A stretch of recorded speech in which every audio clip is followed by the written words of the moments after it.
سب سے افضل ہے. یہ جب میں نے بات کی کچھ لوگوں کو ادھورے علم کا شوق ہے، پتہ تو کرو لفظ کیا بولا جا رہا ہے.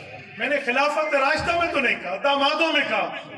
ایک لفظ اشارہ جو فضیلت ہے حضرت علی کی، اور میں اس بات پہ آج بھی قائم ہوں، اس فضیلت کی بنیاد پہ رسالت امام کے دامادوں میں حضرت علی سب سے افضل.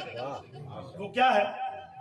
رسول اللہ صلی اللہ علیہ وسلم کی 4 بیٹیاں ہیں، لیکن اولاد رسول اللہ کی چلی ہے تو حضرت فاطمہ حضرت علی سے. باقی رسول اللہ کی بیٹیاں محترم، مکرم، معمر، طیب و طاہر، باسعادت، ان کی جوتی کے نیچے آنے والی خاک ہماری آنکھ کا سرما. لیکن حضور کی جو نسل چلی ہے، نسل محمدی، حضرت فاطمہ اور حضرت علی کی وجہ سے، اس جزئی فضیلت کے اعتبار سے حضرت علی المرتضیٰ رضی اللہ عنہ دامادوں میں افضل ہے. کچھ لوگ کہتے ہیں جو حضرت عثمان غنی کا آپ نے انکار کیا، وہ کون سا بے ایمان ہوگا جو حضرت عثمان غنی رضی اللہ عنہ پہ بات کرے؟ یہ کوئی بات ہے؟ سیدنا عثمان ذو النورین رضی اللہ تعالیٰ عنہ کی پاؤں میں نیچے آنے والی جوتی کر جو خاک ہے نا، وہ ہم جیسوں ہزاروں سے افضل ہے. حضرت عثمان یار جس کے لیے قرآن کریم کیا کیا مقام دیتے، اتنی بات سوچ لی جائے. لیکن مسئلہ کیا کریں، ناسبیت اندر گھسی ہوئی ہے. سیدنا علی المرتضیٰ رضی اللہ تعالیٰ عنہ کا مقام اور مرتبہ آنکھوں سے اوجھل ہوتے اور باتیں کرنا شروع کر دیتے. بھئی دامادوں میں حضرت عثمان کا رتبہ، مقام و مرتبہ، درجہ سید ویلیو اپنی جگہ مسلم ہے. حضرت ابو العاص رضی اللہ عنہ کی اپنی جگہ مسلم ہے. لیکن نسل محمد مصطفیٰ جو دنیا میں قائم ہے وہ حضرت علی المرتضیٰ کے واسطے. خلافت کی ترتیب میں کون کہتا ہے کہ حضرت عثمان افضل نہیں حضرت علی؟ ترتیب خلافت میں ابو بکر پہلے، عمر دوسرے، عثمان تیسرے، علی چوتھے. ہم اسی کو سمجھانے کے لیے تو کہتے ہیں کہ حروف تہجی میں تم بات کرتے ہو، الف تا یا، الف با تا سا یہ تک بولتے ہو، الف سے شروع ہوتا ہے یا پہ ختم ہوتا ہے. ابو بکر بھی الف سے شروع ہوتا ہے، علی بھی یا پہ ختم. حروف تہجی میں سب نسبت بنتے ہیں. حضرت ابو بکر کا اصل نام عبداللہ ہے، عبداللہ عین سے آتا ہے، عمر عین سے آتا ہے، عثمان عین سے آتا ہے، علی عین سے آتا ہے. ان جوڑوں پر کون بات کرے گا؟ حضرت عثمان کی عظمت کو 4 چاند اور سلام عقیدت، لیکن نسل محمد مصطفیٰ حضرت فاطمہ سے چلی ہے، کیونکہ حضرت فاطمہ کا لقب زہرا ہے. زہرا پھول کو کہتے ہیں اور پھول سے خوشبو بکھرتی ہے، ان سے نسل محمدی بکھری ہے دنیا. اس لیے دامادوں میں یہ افضل ہے. اس جزوی فضیلت جزاک اللہ. حضرت علی المرتضیٰ رضی اللہ تعالیٰ عنہ کی اتنی افضلیت ہے تو اس کو برداشت کر لیں. اسے علماء کی زبان میں فضیلت جزوی کہتے ہیں.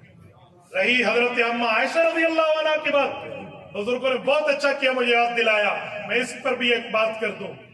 حضرت اماں عائشہ والدہ ہے، سیدہ فاطمہ الزہرا رضی اللہ تعالی عنہ رسول اللہ کی بیٹی ہے. اماں فاطمہ کا اعزاز یہ ہے وہ کائنات میں تمام عورتوں کی جنت میں سردار ہے. لیکن اماں فاطمہ کی اپنی اماں حضرت خدیجہ ہے، حضرت عائشہ ہے. اولاد کا جتنا بڑا رتبہ کیوں نہ ہو، لیکن اولاد کی جنت ماں کے قدموں تلے.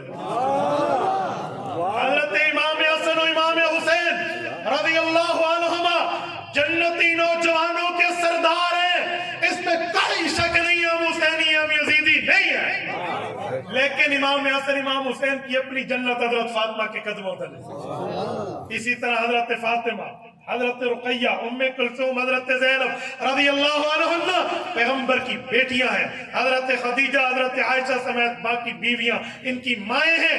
ان کی جنت کے رتبے اور سرداری اپنی جگہ، لیکن اپنی جنت ان کی ماؤں کے قدموں پر. کون انکار کرتا ہے حضرت؟